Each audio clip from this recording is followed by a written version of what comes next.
I would say the key thing for marketers to do is figure out core priorities. And that's not easy. It's easy to do that. It's easy to just, I want to be on print TV, blah, blah, blah. This is how big my budget needs to be. But it's not the world we live in.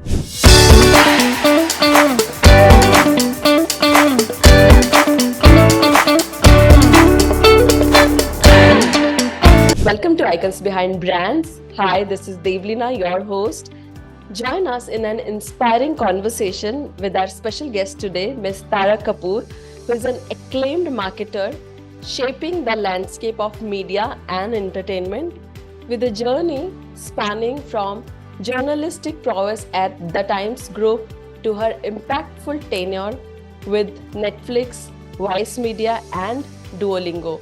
Tara's story is a testament to dynamic career transitions. As an India marketing head of Duolingo English Test, Tara leads groundbreaking strategies in language proficiency assessment. Not just a marketer, Tara co-founded Vitamin Stree, an applauded platform championing feminist narratives. From steering Netflix's success with iconic shows to revolutionizing marketing in India, Tara Kapur embodies innovation, empowerment, and transformative storytelling. So join us as we unravel the journey behind the brands with Tara on this episode. A very warm welcome to you, Tara, here on Icons Behind Brands. Thank you so much, Devleena, for having me and for such a wonderful introduction. And hi, everyone who's watching this. Amazing. So Tara, the kind of experiences which you have, I have gone through with your profile and the kind of work which you have done in so many years, it's really inspiring. And I would love to know from yourself itself, like if you help us understand about your journey, background a little bit, to connect the dots, to build the context for today's conversation. I think that would be really great. Yeah, I think my journey actually started when I was at school. So when I was in school, I was really interested in media. I was the editor of my school paper. I was the editor of my school yearbook.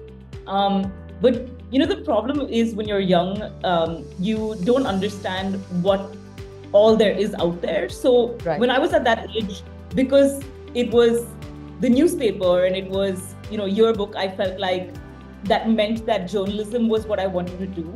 Okay. But I always enjoyed multimedia, right? So when I went from school to college, I majored in journalism. And I studied television journalism because at that time, TV was still really, really relevant.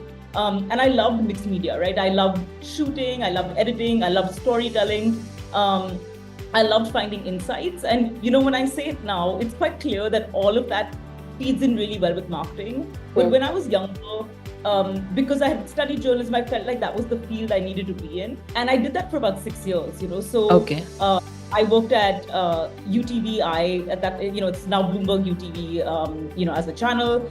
And then I worked at ET Now. But I think what was interesting at ET Now was that's where I really understood what marketing means and what it means to be in marketing and advertising, right? I was producing a show called Brand Equity, which covers marketing and advertising. Right. And I often call this my crash course in marketing because this is where I learned everything. Like I didn't have any formal education when it came to marketing, but I was meeting everybody. I was meeting the who's who in the industry, from creative geniuses at agencies to big CMOs to global CEOs, and getting to ask them anything, right? I was asking them tough questions. I was asking them how they came up with insights. I was asking them what worked, what didn't work. And all of that built in a lot of learning for me, So I think I really built my marketing skills by speaking to people and speaking to the people who were doing that across industries, right? So, but once I hit 6 years doing journalism, I realized my passion was to be on the other side of the table, So I was like, I'm enjoying reporting, I'm enjoying putting this out. And this was also the period when digital was really coming to the forefront. And now there's a dime a dozen, like there's digital agencies everywhere. But at that point, digital was always a support system to traditional marketing, right? And when I wanted to make the shift, I tried everything. I applied to so many places and got rejected a lot because I hadn't done it, right? But it was the digital agencies that saw the benefit because they were also trying something new at that point. And I joined Supari Studios at that point, Okay. which is a digital content studio now doing really, really well. Over 100 people work there, if not more, so it's become a really big organization since I left. But when I joined, we were 7 people, and we were pitching to all of the biggest brands. So I was one of the founding members who sort of helped set up the business. We worked with the likes of Red Bull, YouTube, Twitter, every brand that was thinking of moving more digitally. And once that happened, you saw a lot of the more traditional companies also start working with, like Asian Paints became a big client, things like that. And then post that, I was just about 30 at that point, and I didn't want to be the most senior person in the room when I had so much more to learn myself. Right. So I had this ambition to move to a larger global agency where I could learn a lot more from, people who've done this for way longer than I have. And that's when I transitioned to Vice. Worked there for a little while, and that's what sort of opened the door for me at Netflix. Was there for 3 years leading series marketing, and then it's just about been a year for me at Duolingo, leading the Duolingo English Test team's marketing efforts in India. And I think that's been a really interesting journey because it's sort of tied up some of my skills working at a startup along with a larger global agency. So it's suddenly this beautiful marriage of a startup life along with the comfort of being in a global organization. So it's been an interesting year so far. So working in startups teaches you a whole lot of different experience, and working with, big organization also teaches you a lot of different processes, how you can integrate the processes along with the, aggression of startup. And that's when, you come up with something innovative. And I'm sure Duolingo is doing amazingly well in India as well. I want to understand, Tara, working with a lot of different platforms which are brand, and also you have worked with the platforms which you have witnessed in the journey of becoming a brand, right? So how do you think in terms of the marketing strategy? What marketing strategies have you found particularly effective in the entertainment industry, especially in promoting streaming platforms like Netflix? I think the entertainment industry is completely different from any industry when it comes to marketing, right? It's a lot about hype and creating buzz, right? So a lot of the times you're pushing the boundaries to see what you can do from an innovative perspective to be able to create excitement, so whether it was any big show, like think about the promotion of our cheese that is happening right now, or Money Heist, which is the campaign that I worked on. A lot of it is about creating buzz and doing something different and innovative, right? Because that's what builds curiosity. And it's also what creates excitement, right? Because ultimately you have massive superstars who are competing with each other because there's so much content out there. And it's the one that is able to break the clutter that grabs eyeballs, right? Obviously with OTT, it's slightly different because you're paying for a subscription, and a lot of it is about the catalog of content that exists on those platforms. But the approach towards marketing a campaign is similar. It's about buzz, hype, noise, and innovation. I think those are the 4 things that really drive marketing campaigns for OTT platforms. Right. And when you took those names like Money Heist, Barbie, and now Our Cheese, so the kind of hype and the level of innovation it is going in terms of marketing and advertising is amazingly well. Not just digitally, but they have reached everywhere out there, like the innovation in the offline segment, every touch and feel, they're trying to cover it up. So it is a lot about innovation, which you said, innovation, creating buzz, creating a lot of hype, right? So when it comes to marketing, Tara, how do you see the role of technology evolving in this future of marketing in the entertainment sector especially? I think technology plays a massive role, right? Because it's also sort of guides where your audience is shifting, right? So whether it's AI or it's, 10 years ago or 15 years ago, social media platforms, right? Facebook became relevant in 2006 in India, right? As a platform, and that's not so long ago. But we today can't imagine a world without Facebook or Instagram or any social media platform, right? And it's about 20 years, so there's such massive shifts that have happened because of technology, and it informs where the consumer is going to shift, right? So right now we don't know how big a role AI is going to play in our day-to-day. We're seeing shifts, obviously, there's movement that's happening, but it's still not informed what's happening from a mass audience perspective yet, right? But as marketers, we need to be hyper aware of what is happening and where those shifts are moving, because that is going to be where the audience shifts later. And the early adopters are the ones that are probably going to be ahead of the curve. So when it comes to the markets like India, okay, so it's a diverse market. It's very different than any other country in the world, right?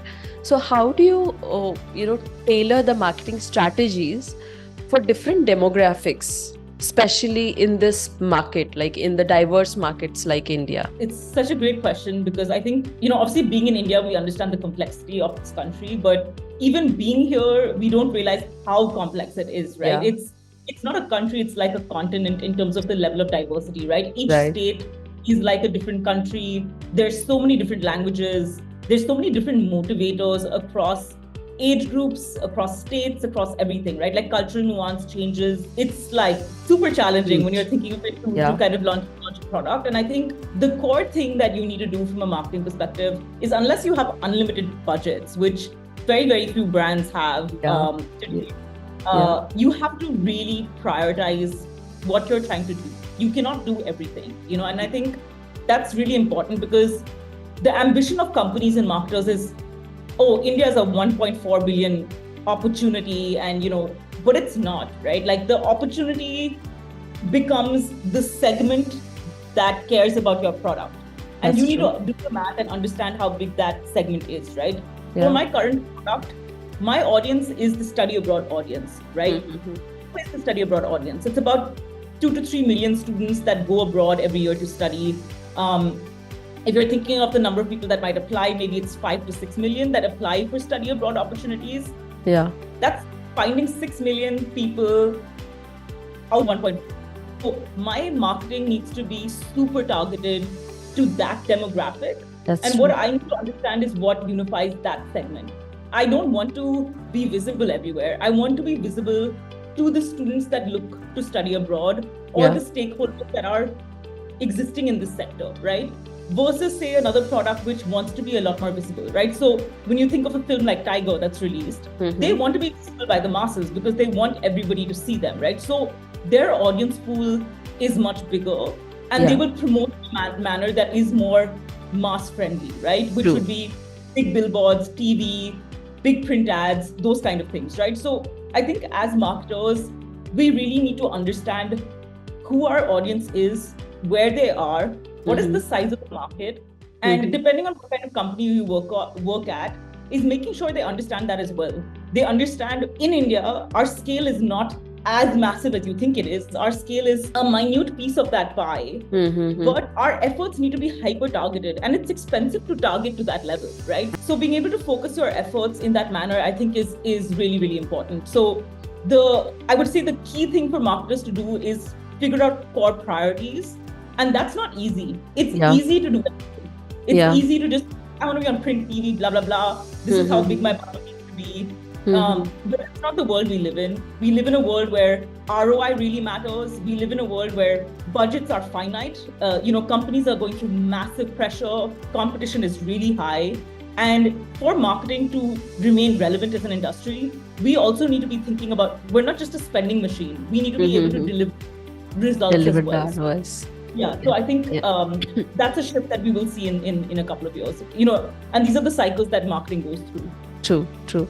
So as they say that marketing is a combination of the art and science, and the art and science only comes when you don't have the unlimited budget. See, if you have unlimited budget, you can do anything. It's not where your skills are coming. Your skills are needed. A skillful marketer is who can work in limited budget and, as you said, hyper targeted to your target audience. And it's not easy to find out that small chunk of hyper targeted target audience. A lot of research, a lot of other things that brings you to, that boils down to a point where that now this is my target audience, and I just want my product and services to be visible only to this person or this segment.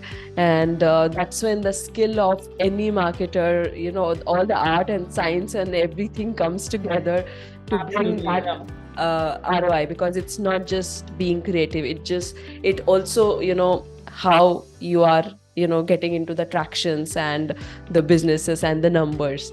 Ultimately, that speaks. Yes, because marketing is not just creative, right? You have to sell a product. So True. So what are the results? I think that really, really, really matters. That really matters. Perfect.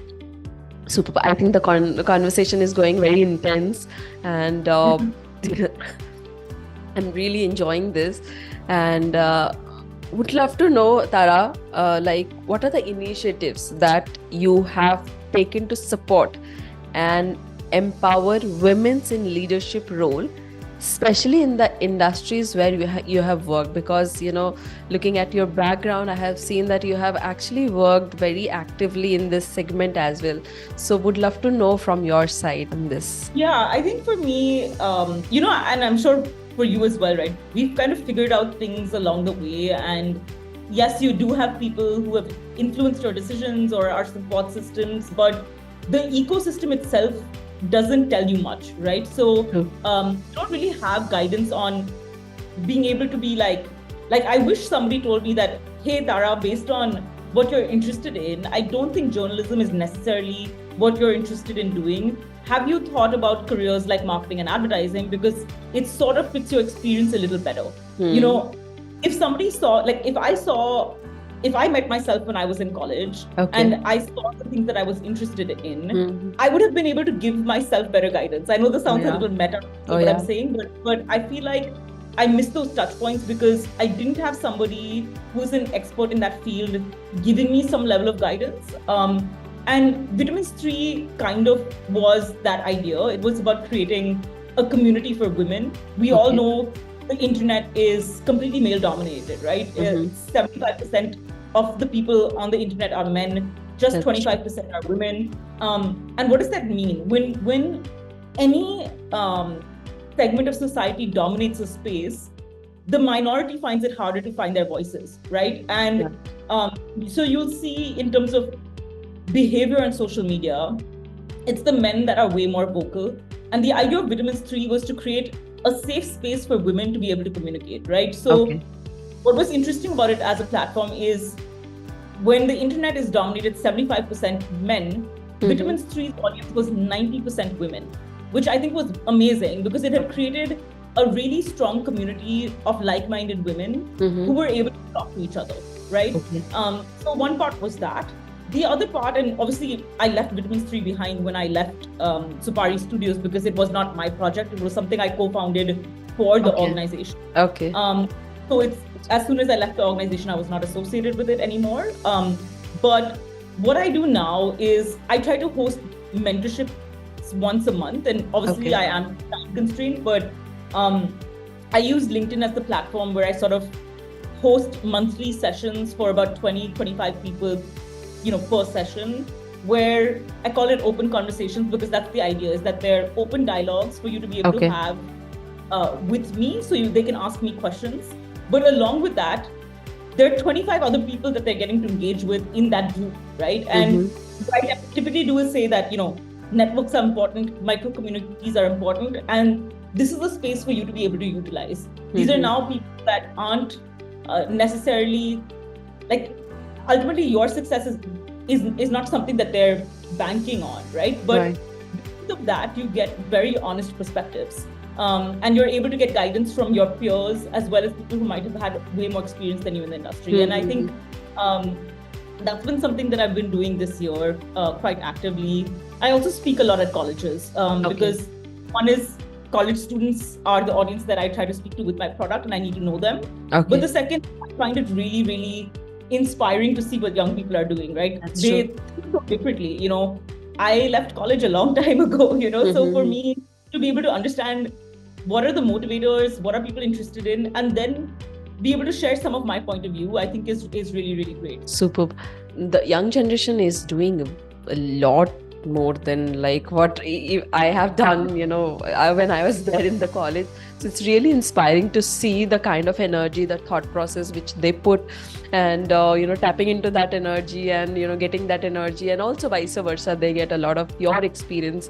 So I think that's an incredible experience which you just shared. and really admiring, the kind of work which you are doing for the society, community, because of the reason, because for you it was difficult to reach to a point, so making it easy for the the younger generation and the other peers, women leaders or women who are looking away towards that side is really incredible. Because if you ask me being an entrepreneur, and being a woman, it's very different than a man who is finding a way towards creating certain space in the entrepreneurship or in the leadership segment. It's very different. Absolutely.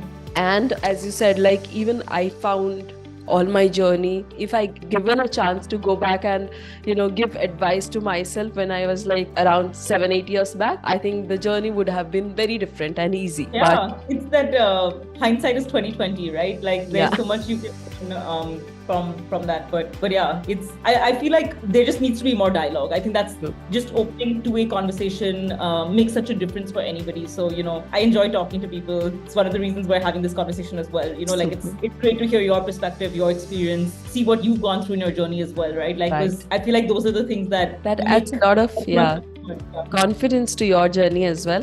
And more than guidance, Tara, what I feel that when you meet like-minded people and you see, okay, she's also going through with the same, okay, this is also same, and that sense of harmony, that brings a lot of ease to your journey, that you don't doubt on yourself too much when you meet such people around you. So it's very important to tap into that tribe and find out people who are in the similar journey and just discuss. That's it. I mean, you have all the potential, all the ideas within yourself. All you have to do is just release that self-doubt, talking to the like-minded people around you. Yeah, absolutely. When it comes to marketing, advertising, storytelling has a huge role, right? In your experience, how does this storytelling contributes in building emotional connections and loyalty between a brand and its consumers?